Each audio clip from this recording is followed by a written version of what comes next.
Hi guys, I'm Randy with BRStv, and today we're exploring the Kessil AP700 to light your reef tank. In this video we'll talk about the features of the AP700, help you decide how many you need, share some info for mounting, and provide you with spectrum and intensity recommendations for your tank type.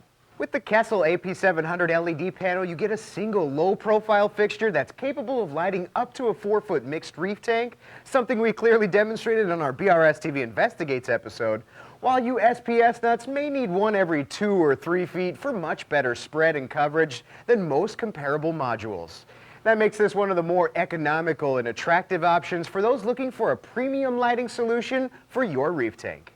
Programming is simple and uses their Kessil logic to limit options to only programs that work. The patented cluster of LEDs under a single lens produces the best shimmer in the industry, is one of the few options with a true near UV peak, and has tons of mounting options, and overall one of the best looking options inside and outside the tank. Since the Kessil AP700 panel LED can cover such a wide area, a single fixture can go a long way. With that in mind, based on our internal testing from our BRStv Investigate series, we developed some recommendations for how many you need to provide adequate PAR for various tank types, from low light corals all the way up to those high demand SPS dominant tanks. For tanks with fairly low PAR demand corals, as well as those mixed tanks with a few SPS mixed in, a single AP700 should meet your needs for a 2-foot tank all the way up to a legit 4 feet, but will require slightly different mounting heights and intensity settings, which we'll talk about a bit later. If you're looking to have a tank completely filled with high PAR demand SPS coral, you'll probably want to space a single AP700 every 2 feet for the best PAR distribution.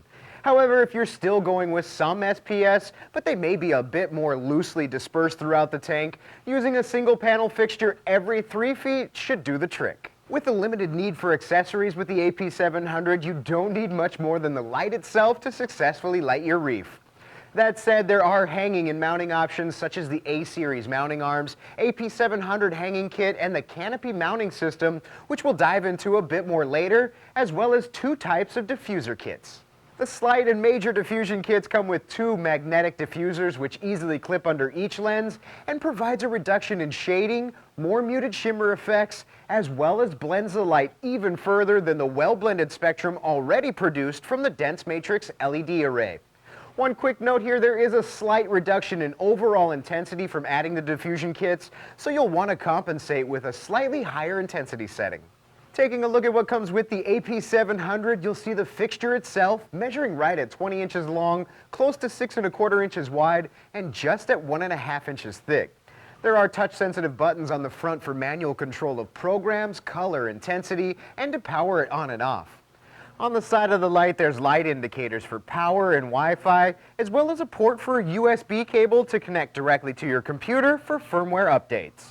The AP700 also comes with a premium external power supply and driver that provides you with about 18 feet of cable reach, premium cable connectors, a 3-foot USB cable, and 4 hanging brackets with hooks for a pretty low profile hanging option. Moving on to mounting, the most popular method may be the Kessil mounting arms, in which case you'll need a minimum of 2 mounting arms per single AP700. With the adjustable A-Series mounting arms, you'll be able to mount the light within the recommended 7 inches to 15 inches from the bottom of the light to the top of the tank. The included adjustable sliding bars will also extend the center of the light over the tank from about 8½ inches when fully retracted out to around 11½ inches when extended. However, if you need even more extension over the back of your tank, you could add a couple of extension slide bars, which will bring you from nearly 12 inches out to about 15 inches at the max. The A-Series mounting arms attach to glass or acrylic up to about 4/5 inches thick and fits over most common rim tanks. However, if attaching them to the rim doesn't work for your specific setup, you could pick up an extension mount kit to attach the arms to the back of the tank stand and mount the light over the tank. For those of you with a canopy or fairly limited space to mount your lights, Kessil does have the AP700 canopy mounting system, which slides into the mounting guides on either end of the light itself and suspends the light at a sleek 2 3/4 inches from the underside of the canopy to the bottom of the lens, and is what we opted for on our very own BRS 160. Finally, if you were looking for a hanging solution for your light rather than a tank mount or canopy mount, there is the AP700 specific hanging kit, which will provide you with right around 8 feet of hanging distance. Kessil makes setup and programming for the AP700 a breeze with its built-in Wi-Fi connection and their downloadable app for iOS and Android. Once your lights are mounted and ready to go, all you have to do is follow the easy steps to connect them to the app, and you're ready to set your schedule and spectrum for your tank. To set your daily schedule, from the main screen, click the default group, select the Program tab, and choose a new standard program. With the new standard program, you can adjust the preset time points to meet your specific needs if needed. However, Kessil provides a great place to start. As I mentioned earlier, you really could set the spectrum anywhere on the left side of the wheel, from deep ocean blue to sky blue, and trust that your light is set to an optimized spectrum for coral growth. However, we found the most success with the fourth setting from the deep ocean blue, and it's what we recommend for all tank types, from softies and polyps to mixed tanks, as well as those SPS dominant tanks. With the daily lighting schedule and spectrum figured out, let's talk about intensities for the three most common tank types. For 2-foot to 3-foot tanks with polyps, softies, to mixed tanks with a few SPS here and there, we recommend a maximum intensity of around 35% when mounted at 7 inches off the top of the water.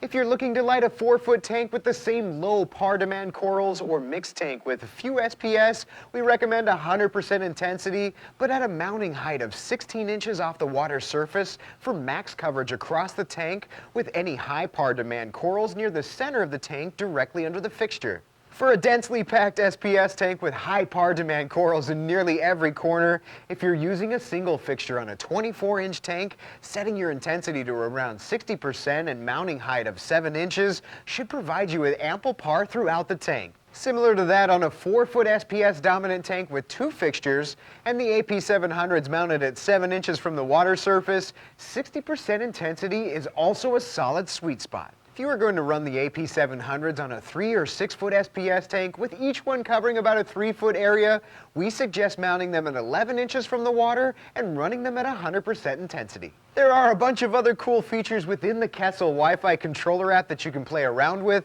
such as storms and lunar cycles, but probably the most useful feature is the acclimation settings within your scheduled program, which will allow you to choose a period of up to 14 days and a starting intensity percentage. Let's talk about maintenance for your AP700, which can help to keep it lasting for the long haul. Simply cleaning occasionally with a soft cleaning cloth, as well as cleaning the vents and fans with canned air, is always recommended. However, if you wanted to get a bit deeper in your cleaning approach, Kessil also shows you how to remove the top cover by removing the 8 screws and suggests gently brushing the inside with a soft and dry brush. Along with that, keeping your corals happy and healthy is a high priority when it comes to lighting them, and best practice is to find a setting you like and leave it alone. Sustainability is the #1 component to success, so try to resist the temptation to constantly make changes to your spectrum and intensity. Thanks for watching, and if you have any more questions that we didn't answer here, feel free to give us a call, send us an email, or hop on a chat. See you next time on BRS TV.